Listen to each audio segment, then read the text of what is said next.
Bonjour et bienvenue dans la salle 1, votre podcast cinéma. Ouvrez grand vos oreilles, attrapez un pot de popcorn et installez-vous bien confortablement. La séance va bientôt commencer. Messieurs, dames, bonjour et bienvenue dans la salle 1, votre podcast cinéma. Aujourd'hui, nous sommes avec Sébastien. Bonsoir messieurs, dames. Bonsoir Sébastien, j'espère que tout le monde va bien. Prenez place dans votre fauteuil, attrapez votre pot de popcorn et aujourd'hui, on va parler de cinéma comme on va le faire toutes les 2 semaines en réalité. Et on va commencer avec les actus cinéma. Ensuite, on va vous faire 2 chroniques sur 2 films incroyables qu'on a nommés Ferrari et Chien de la Casse. Sébastien nous parlera de Chien de la Casse et moi je vous parlerai de Ferrari. Exactement. Et enfin, Sébastien nous fera une petite chronique sur l'histoire du premier long métrage. On a déjà hâte, mais avant tout, on commence avec l'avant-séance. Salle 1, le podcast. Dans l'avant-séance, on s'assied confortablement parce qu'il y a toujours des publicités et des bandes-annonces avant le film. Alors, on va vous parler des films qui vont sortir dans les 2 prochaines semaines. Et on commence tout de suite avec le premier que j'ai nommé Iron Claw. Iron Claw, c'est un film de Sean Durkin avec un casting quand même pas trop mal parce qu'on y retrouve Zac Efron, Harris Dickinson et Jeremy Allen White.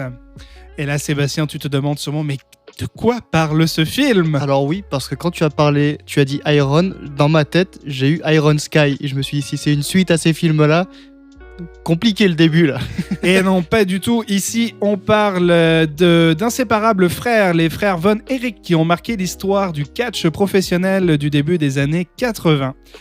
Entraînés de main de fer par un père tyrannique, ils vont devoir se battre sur le ring et dans leur vie aussi.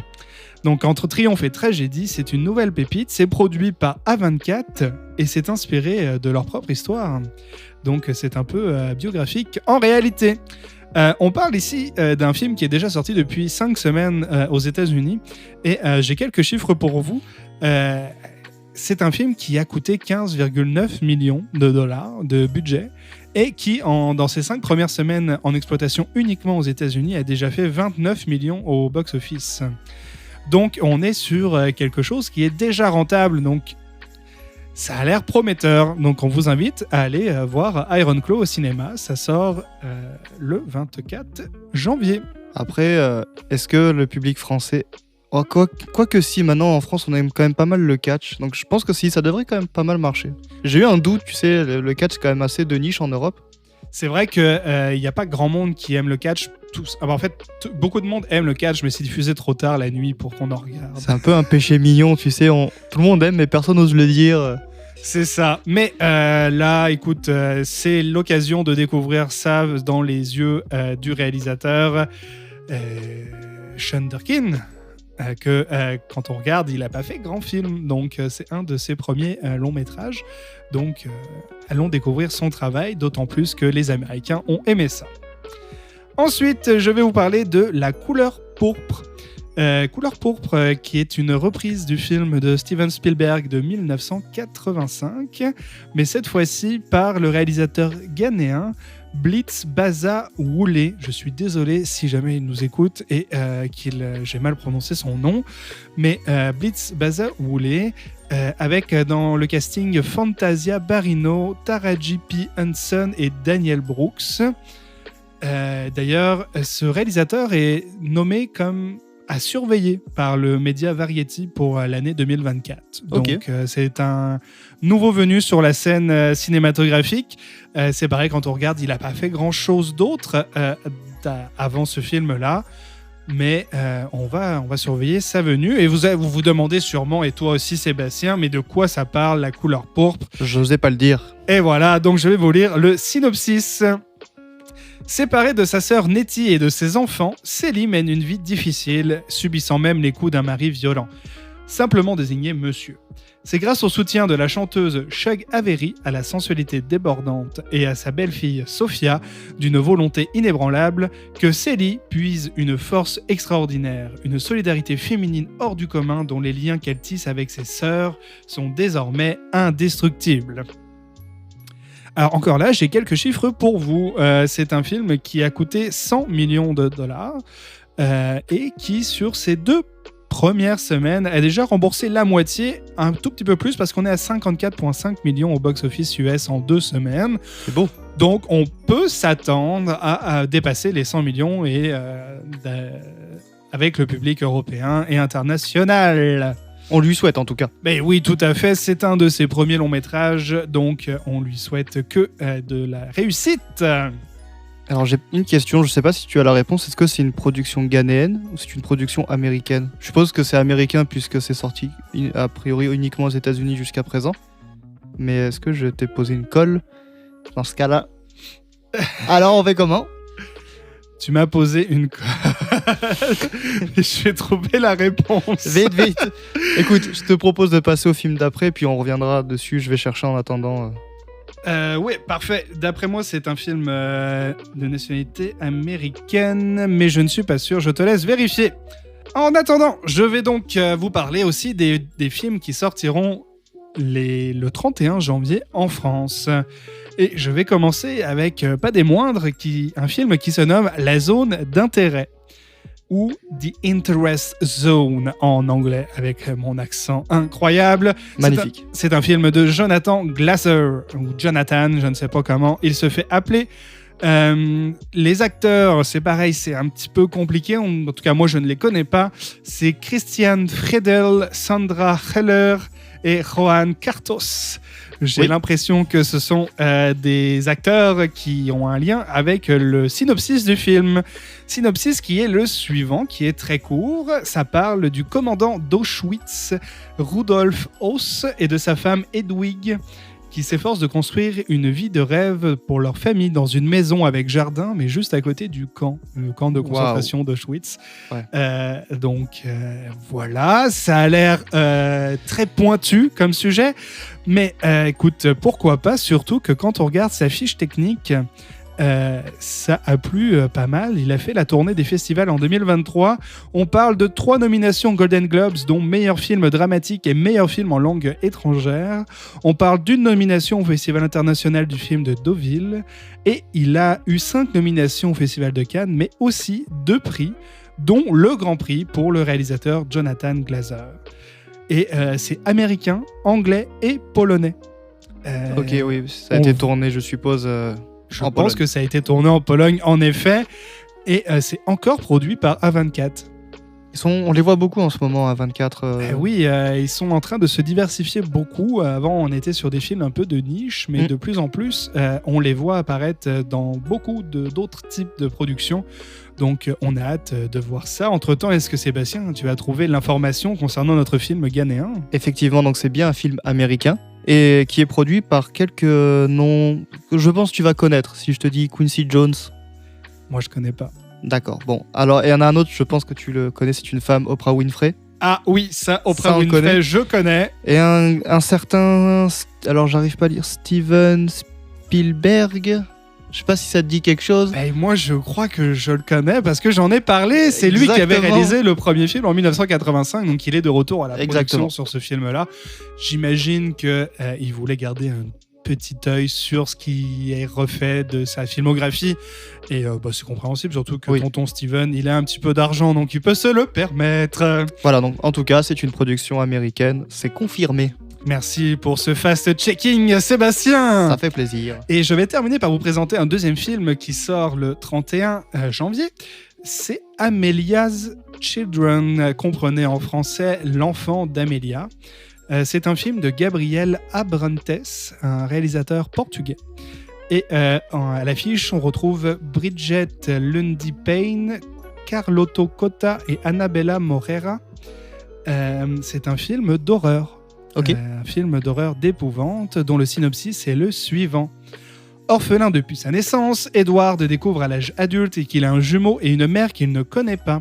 Avec sa petite amie Riley, il part les rencontrer dans leur magnifique demeure isolée au cœur d'une région recluse. Les retrouvailles passées, le jeune couple se rend compte que les apparences sont trompeuses. La famille d'Edward cache un monstrueux secret. Leur visite va tourner au cauchemar. Oula. Et oui, donc c'est un film d'horreur, c'est pareil. Quand on regarde la filmographie de Gabriel Abrantes, il n'a fait qu'un seul long métrage qui a fonctionné quand même relativement bien sur un footballeur en 2018. Donc c'est quand même un de ses premiers longs métrages, j'ai l'impression. Et il a quand même été nommé au Festival international de films d'horreur de Lisbonne dans la catégorie Best European Feature Film Award. Ok. Donc il a quand même une nomination, donc c'est pas rien. On a hâte de découvrir ça. Moi, je ne suis pas le plus friand des hommes au point de vue film d'horreur. Je suis très très très pointilleux sur le sujet. Donc ouais, je suis assez d'accord avec toi. Ça fait longtemps que j'ai pas vu un film d'horreur qui m'a vraiment plu. Je n'ai pas encore vu Vermine, pour répondre à la question que tu allais me poser, que je veux voir, je sais, mais le dernier vrai film d'horreur que j'ai aimé, c'était Hérédité. Je sais pas si tu te souviens. Oui, Hérédité, c'était incroyable, un de mes films d'horreur préférés. Pareil. Avec Midsommar, les films d'Ari Aster. Harry Astor. Hey, je sais plus son nom de famille, mais Harry. On voit de qui tu parles. Voilà, sont vraiment incroyables. Mais en effet, si je dois nommer le dernier film d'horreur que j'ai adoré, c'est Vermine. Avec Jérôme Niel, c'est juste incroyable. Un film français que je vous encourage à aller voir. Il est peut-être encore en salle. Donc foncez. Et sinon, rattrapez-le très vite sur les plateformes de streaming ou en Blu-ray et DVD, parce qu'on n'oublie pas le physique. En tout cas, c'est pas mal tout pour l'avant-séance. Je vous ai présenté les 4 films, en tout cas 4 des films qui vont sortir dans les 2 prochaines semaines. On a hâte d'avoir vos retours en commentaire sur les films que vous avez été voir et si ils sont bien ou non. Mais pour l'instant, j'espère que vous n'avez pas fini votre paquet de popcorn, parce qu'on commence tout de suite la séance. Salle 1. Sébastien nous a préparé une chronique sur...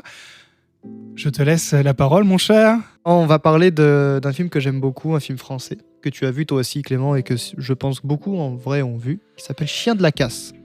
Donc Chien de la Casse est un film, comme je l'ai dit, français. C'est réalisé par Jean-Baptiste Durand. C'est son premier film, en tout cas son premier long métrage, parce qu'il a fait 2 courts métrages juste avant. Je vais vous lire le pitch, pour ceux qui ne l'ont pas vu. Et après, on en parle. Donc alors, pitch, non. Pitch, on a pitch. Ça, c'est genre, je lis le texte. Alors, pitch, oui, non. Parce qu'en fait, il y avait une majuscule avant. Bref, Dog et Morales sont amis d'enfance. Ils vivent dans un petit village du sud de la France et passent la majeure partie de leur journée à traîner dans les rues. Pour tuer le temps, Morales a pris l'habitude de taquiner Dog plus que de raison. Leur amitié va être mise à mal par l'arrivée au village d'une jeune fille, Elsa, avec qui Dog va vivre une histoire d'amour. Rongé par la jalousie, Morales va devoir se défaire de son passé pour pouvoir grandir et trouver sa place. Alors, qu'est-ce que t'en as pensé, Sébastien ? Avant toute chose, je tiens à dire que les acteurs, parce qu'il y en a que j'aime beaucoup, c'est Raphaël Quenard, qui joue le rôle de Morales, qu'on voit pas mal en ce moment. Je pense que c'est un acteur qui a commencé vraiment à percer au fin des années 2010, 2019, 2020 par là. On l'a vu dans Yannick de Quentin Dupieux. Aussi, on l'a vu dans Je verrai toujours vos visages de Jeanne Herry, un film que je vous conseille. Et pour ma part, je l'ai découvert sur Netflix. Il y a une production Netflix qui s'appelle Cash, qui est un film, pareil, un petit film français qui se passe dans la campagne. On est toujours dans un peu les mêmes veines avec ce gars-là. Dog, lui, est interprété par Anthony Bajon, pour ceux qui le connaissent. Alors, ce que j'en ai pensé, c'est un de mes films préférés de l'année 2023. Honnêtement, c'est un film que j'ai vraiment énormément aimé. Déjà, Raphaël Quenard joue incroyablement bien son rôle de... c'est un ami, c'est à la fois dominateur, un peu persécuteur. On pourrait presque parler d'amitié toxique quand on voit le film. C'est un peu ça, mais tu sens aussi que ça cache quelque chose de plus profond en lui. C'est une espèce de tristesse, peur de la solitude. Le film parle beaucoup de ça, d'ailleurs, de cette peur de la solitude, aussi bien chez lui que chez Dog, Anthony Bajon. Donc, puis ça se passe dans un petit village du sud de la France. J'ai vécu dans un petit village du sud de la France. Et il y a plein de petites choses auxquelles on va s'identifier. Tu sais, se retrouver sur la plage du village le soir avec ses amis, refaire le monde et se dire si j'habitais là-bas, je pourrais faire ça. Et tout le film parle de ça, et tout autour de cette amitié.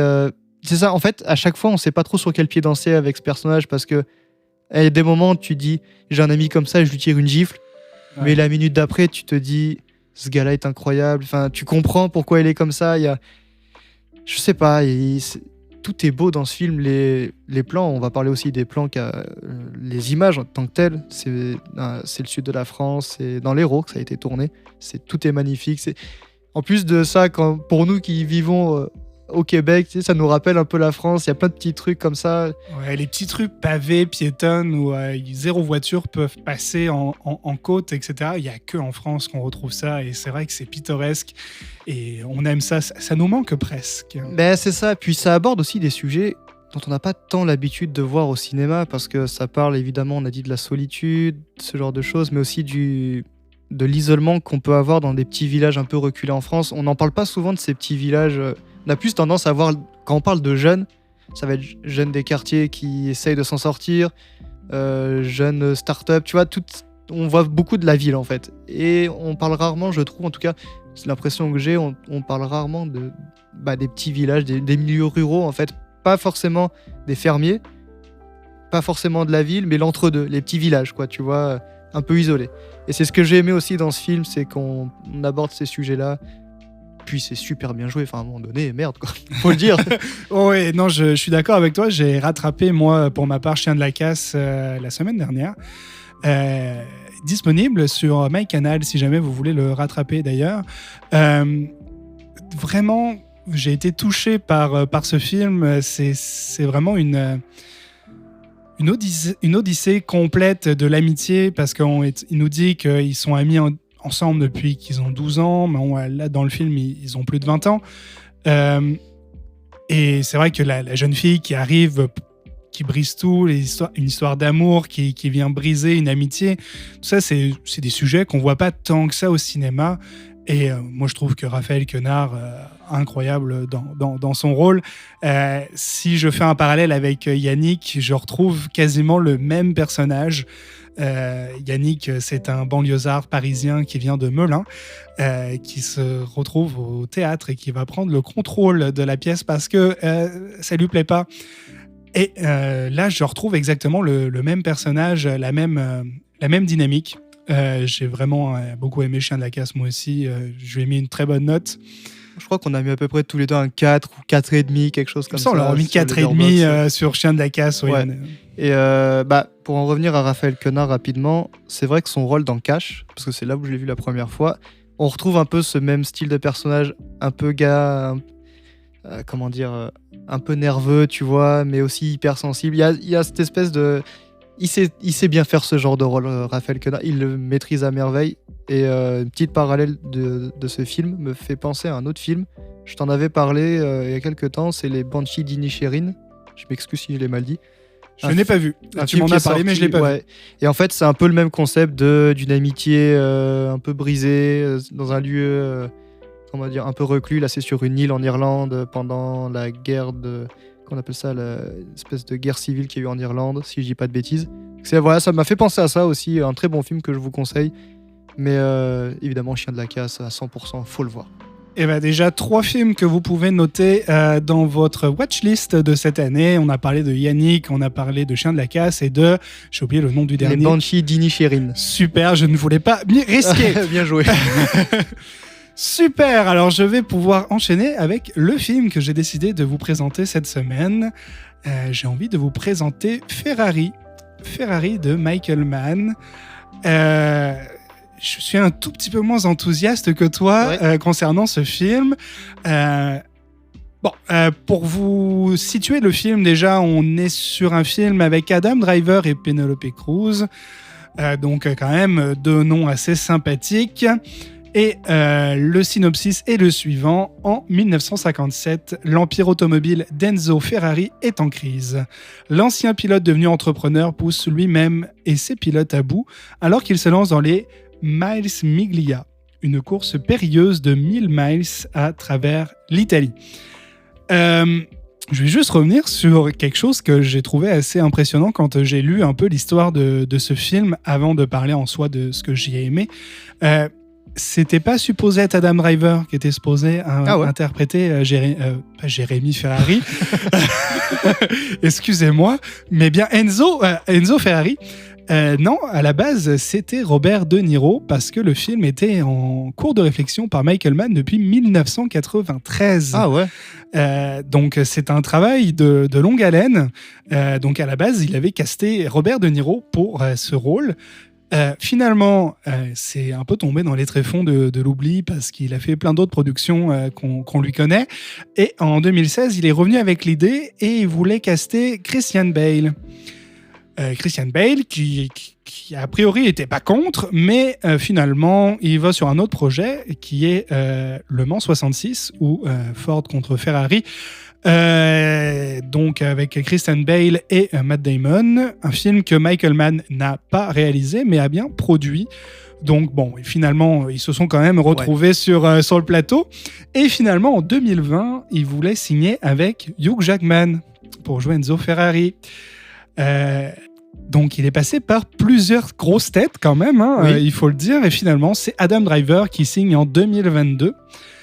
Et c'était pas gagné parce que en 2020, il cherchait déjà des financements pour ce film parce que ça semblait pas vraiment intéresser énormément de studios. Et donc c'est ça. C'est quand même une grosse épopée pour arriver à la production que nous avons vue. Finalement, qu'est-ce que j'en ai pensé ? Adam Driver, bon, ok. Je veux dire, dans le rôle d'Enzo Ferrari, ça marche. Il est tellement peu expressif et Enzo Ferrari était a priori connu pour être un peu comme ça, donc oui, d'accord, je signe. Mais qu'est-ce que c'est lent ! Je veux dire, pour un film sur Ferrari, les voitures qui vont vite, là, c'est lent. C'était sacrément lent. Bon, Penelope Cruz, moi je trouve que je l'ai trouvé un petit peu en retrait dans le film. J'ai pas trouvé au prime de sa forme, comme on pourrait dire. Elle était pas mauvaise parce que quand elle prenait de la place à l'écran, ok, Penelope était là et dans ses grandes envolées, etc. Ok, mais sinon, j'ai pas trouvé ça folichon non plus. Hein. L'histoire, elle est ce qu'elle est. Je veux dire, c'est tiré de faits réels. Oui. Donc, on peut pas vraiment dire grand-chose sur l'histoire. Mais bon, ça reste un film sur Ferrari, les voitures qui vont vite. Et moi, j'en vois pas tant que ça, des voitures qui vont vite pendant le film. Je veux dire, le synopsis nous dit que ça traite d'une des courses les plus importantes, la carrière de Ferrari. La course, finalement, elle prend quoi 15 minutes, 20 minutes peut-être, grand max sur 2 heures. Puis même là, on avait peu d'images de course en soi. C'est ça. Et en plus d'avoir peu d'images de course, elles étaient même pas bonnes, moi je trouve, les images. Les paysages italiens, d'accord. Oui. J'ai tout de suite eu envie de retourner en Italie, aller manger des spaghettis et de la pizza et conduire des voitures qui vont vite. Mais quand on voyait les voitures dans le feu de l'action, je veux dire, les images étaient pas folles, c'était très souvent mal cadré. Il y avait un jeu de flou qui était assez désagréable à l'œil. Je trouve que j'ai été déçu. Voilà, je dis les termes. J'ai été déçu de Ferrari. J'en attendais pas quelque chose d'incroyable, mais j'en attendais mieux. Alors, je dirais pas que c'est un navet, loin de là. Ça reste un bon film, mais moi, je mets la moyenne. Ouais, tu vois, même de là à dire bon film, c'était moyen en fait. Enfin, c'est ça, je suis d'accord avec toi, on s'est pas mal ennuyé. je trouve que Penelope Cruz, pour le coup, jouait bien le rôle de la femme pas contente, hein, on va dire. Clairement, on n'est pas loin du divorce. C'est un peu l'année du divorce, de le fils est légitime, de la fameuse course. C'est vrai que la course en question, la Mille Miglia, c'est l'année où il y a eu un grave accident, il y a eu des morts dans le public sur une Ferrari. Hein, je sais pas, c'est vrai que on voit pas tant les voitures que ça. On voit plus en fait la relation entre Enzo, sa femme, sa maîtresse.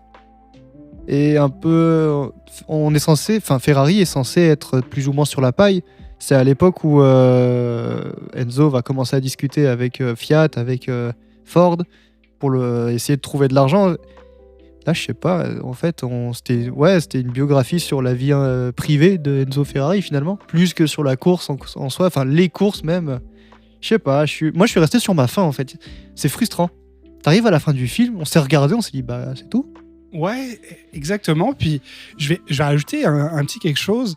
Quand on posait la question à Michael Mann, qu'est-ce que ça va être que son film Ferrari, il a répondu, je cite, « L'action se concentre sur les 3 mois de l'été 1957. Ce n'est donc pas un biopic. Enzo Ferrari est un personnage romantique qui a voulu s'extraire de sa classe sociale. En 1957, la course automobile en est à ses débuts, ça reste un sport très meurtrier. En 3 mois, la moitié des pilotes de l'écurie Ferrari a été décimée. Enzo voit son entreprise menacée de banqueroute. En parallèle se joue l'avenir de sa famille car il mène une double vie. Il a une femme et des enfants cachés. Il a perdu son fils Dino. Amour, sexe, lutte de pouvoir d'argent. La vie des Ferrari à ce moment-là, c'est un peu la Traviata de Verdi. » Oui. Mais moi, quand je lis cette citation, je rappelle que c'est pas du tout le synopsis ou quoi. C'est comme ça que Michael Mann a vendu le film à Cannes, notamment. Il a été chercher de l'argent à Cannes en 2020. Je m'attends un peu à autre chose. Bon, c'est vrai qu'on voit pas mal tout ça, l'histoire d'Enzo Ferrari, côté romantique, sexe, argent, tout ça, lutte de pouvoir. On le voit bien, mais de là à dire la Traviata, enfin pour moi c'est rythmé, la Traviata, là c'était pas le cas. Je suis d'accord, hein, j'ai pas grand chose de plus à ajouter là-dessus parce que c'est ça, oui on voit tout ce qu'a cité Michael Mann dans son entrevue, mais on le voit de manière lente, on le voit pas en détail. Je sais pas, alors oui, effectivement, il y a des morts, oui, mais c'est ça, la course, la Mille Miglia, c'est vraiment un élément très important dans le film et dans la carrière de Ferrari. Mais alors c'est résumé, c'est sûr que ça va vite, hein, c'est résumé en 10 minutes à la fin, et la conclusion, c'est 3 lignes sur fond noir, en mode ok, il s'est passé ça, il s'est passé ça, il s'est passé ça. Oui, c'est merci, vrai. Au revoir, générique. Ouais, c'est vrai que moi, j'ai tendance à trouver ça un peu dommage, souvent, les fins. Après, quand c'est tiré d'histoire vraie et qu'on veut raconter ce qui s'est passé par la suite, mais là, on s'est concentré sur 3 mois et on nous a résumé la vie de Ferrari sur 4 lignes, en effet. C'est ça, c'est comme son fils, Piero. On sait pas, tout le long du film, on nous dit Piero Lardi, Piero Ferrari. On sait pas, nous, on veut savoir finalement ce qui va se passer. Et on le sait à la fin sur ces petites lignes. Ouais, 4 lignes pour tout nous résumer, c'est dommage. Le seul gros point positif, je trouve, de ce film, c'est la scène majeure du film. C'est l'accident. Ce n'est pas un spoil parce que c'est dans l'histoire de Ferrari. Oui. Mais je trouve que la scène de l'accident est quand même bien faite et on nous ménage pas. Non. Et j'ai trouvé ça assez intéressant plutôt que juste montrer une voiture qui s'envole et basta, on nous montre l'atterrissage et le résultat final. Juste pour cette scène, on pourrait quand même vous encourager à vous faire votre propre idée sur Ferrari. De toute façon, c'est toujours ce qu'on vous encouragera dans Salle 1. Même quand nous, on n'est pas d'accord, vous l'êtes peut-être. Et c'est le principal dans le cinéma, c'est de se faire son propre avis et on encourage comme ça à voir plein de films. Belle conclusion. Bravo. C'est terminé pour la séance. Je suis désolé, la séance est terminée. Mais restez bien assis dans votre fauteuil. Et oui, le générique s'en vient. Et comme tous les bons cinéphiles, on reste jusqu'à la fin du générique. Salle 1, le podcast. Et pour ce générique, Sébastien nous a concocté une petite chronique, une petite histoire sur l'histoire du premier long métrage. Exact. Tu sais, mon amour pour le cinéma, mais aussi pour l'histoire. Et donc j'aimerais vous parler un peu finalement le premier long métrage de l'histoire. Mais avant qu'on commence, est-ce que tu sais, Clément, comment on décide qu'un film est un long métrage ? Alors, on va être honnête avec vous. On n'en a pas parlé avant. C'est une question qui me tombe dessus comme ça. J'aime bien les petites... Ouais, tu m'as eu. Moi, je dirais que c'est via la durée. Je dirais que si ça fait plus que 60 minutes à peu près, on parle d'un long métrage. Sinon, c'est un moyen ou un court métrage. T'es pas mal. Mais alors, 60 minutes, oui, mais pas pour tout le monde. Je m'explique. Alors, donc la durée, effectivement, en fait, on va décider qu'un film est un long ou un court métrage selon le critère de la durée. Mais ça varie en fonction des institutions, on va dire. Exemple, en France, selon le Centre national du cinéma et de l'image animée, le CNC, comme on le connaît tous, la durée d'un film doit être supérieure ou égale à 58 minutes et 29 secondes. Précis. Oui, tu sais pourquoi ? Non. Parce que c'est la longueur d'une bobine de 35 mm standard, une longueur de 1600 mètres, dans laquelle tu mets 58 minutes et 29 secondes. Ça, c'est pour le CNC. Okay. Ensuite, selon l'Académie des arts et des sciences du cinéma, je vous la fais en français parce que flemme de la faire en anglais, mais c'est ceux qui remettent les Oscars en gros, ainsi que l'American Film Institute et le British Film Institute, les trois sont d'accord pour dire qu'un long métrage, pour que ce soit un long métrage, il faut que ça dure plus ou égal à 40 minutes. Plus court. Plus long que 40 minutes. Ouais, mais je veux dire, c'est beaucoup plus court que ce qu'impose le cinéma français. Oui, mais c'est pas fini. Ok. Selon l'UNESCO maintenant. Parce que oui, l'UNESCO a son mot à dire. Pour qu'un long métrage, enfin un film, encore une fois, soit considéré comme un long métrage, là, ça doit faire 60 minutes minimum.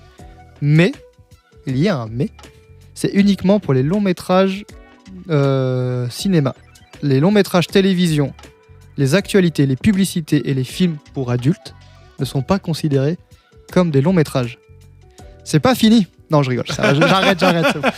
Encore, toujours plus, on en veut plus, Sébastien. 3, ça suffit. Bref, une fois qu'on a fait ce petit détail de l'histoire, le premier long métrage de l'histoire, alors attention, ce n'est pas un film mais un documentaire, il s'appelle The Corbett, je vais le faire en français, je m'excuse, je veux pas... C'est The Corbett Fitzsimmons Fight. Ça date de 1897. Et j'étais pas né. Ouais, bah moi non plus, bizarrement, hein. C'est fou ça. Et le pire, ce qui est fort, c'est qu'il durait 1h40.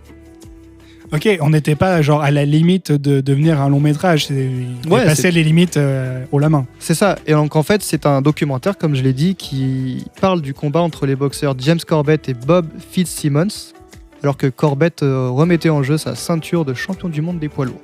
Donc on est vraiment sur un documentaire qui relate finalement un combat de boxe. Alors, le film a été rendu possible grâce à une technologie de prise de vue inventée par un des pionniers du cinéma, considéré aussi comme le premier réalisateur de l'histoire du cinéma, mais ce n'est pas lui qui a réalisé ce film. Cet homme-là, c'est William Kennedy Laurie Dixon. Il a été accompagné par un Français, lui aussi pionnier dans le cinéma, mais sonore cette fois-ci, Eugène Lost.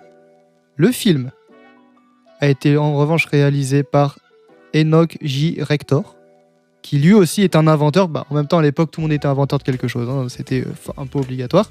Je vous passe les détails de lui, il a inventé ci, il a inventé ça. Sinon, ça va durer 3 heures et on s'en sortira jamais. Mais bon, bref. Ce film, aujourd'hui, par contre, on peut plus le voir. Il ne reste plus que quelques petits extraits que tu peux trouver facilement sur Internet.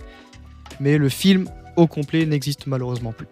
Et pourquoi il n'existe plus ? C'est parce que ça a été détérioré, on n'en a pas fait une sauvegarde. Ouais, en gros, c'est l'idée. Il faut savoir que 1897, ça date. Donc ça, c'est pour le premier long métrage officiel.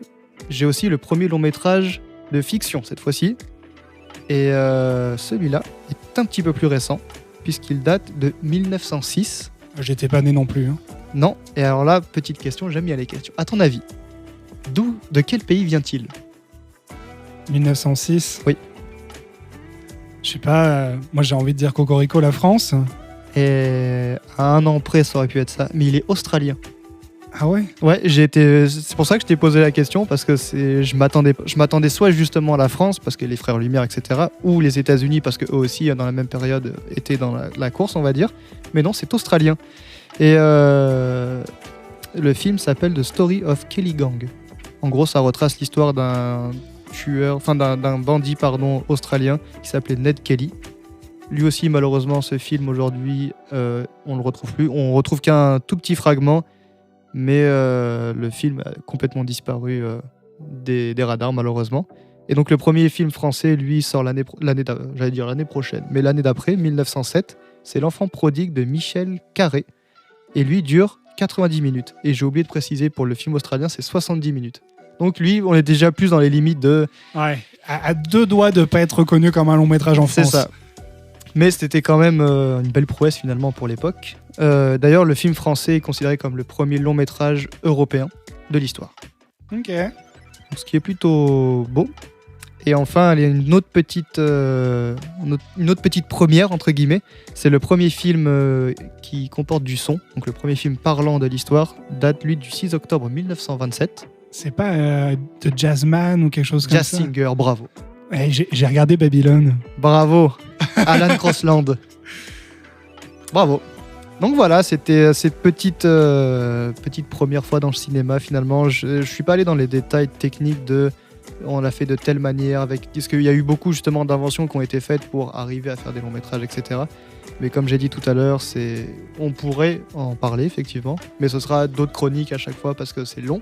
Il y a énormément de choses à dire. Et voilà. En même temps, un générique, c'est souvent long. Et pour dire énormément de choses, mais très condensé. Mais en tout cas, c'était super intéressant. On a appris des choses vachement cool. Je suis quand même content de mes refs parce que j'ai vu Babylone il y a pas si longtemps. Babylone que je vous conseille. Peut-être qu'on en fera une chronique bientôt parce que je l'annonce tout de suite. C'est mon film préféré à moi de 2023.